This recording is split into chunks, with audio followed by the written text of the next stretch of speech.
কিরে তুই কালা কাজ আসিস না কি লেগা? তুই জানিস না শরীফ ভাইয়ের সুকেশটা আজকে ডেলিভারি দিন লাগবো। ভাই আমার কথাটা একটু শুনেন। তোর মতো হইন্দির কথা কি শুনবো?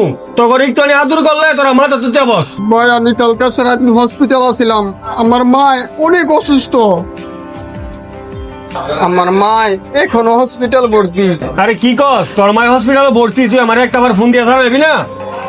তাড়াহুড়া করে মোবাইলটা বাড়িতে গেছি গা, এই জন্য আপনারা কল দিতে পারি নাই। এই তোর কাউ স্যার, এত কিছু টাকা আছে, তুই এখন তাড়াতাড়ি হসপিটাল যা, যায় তোর মার চিকিৎসা কর। ভাই একটি হলেও যদি আমি হসপিটাল চলে যাই তাহলে ক্যাবিনেটের কাজটা করবো কেটা? আর আমি ক্যাবিনেটের কাজটা করার লাগে ওই মার হসপিটাল একলা রেখেছি। এটা লইয়া তোর চিন্তা করার লাগবে না, তুই হসপিটালে যা, আর এই শরীফ ভাইয়ের বিষয়টা আমি দেখতাছি। আচ্ছা ভাই ঠিক আছে।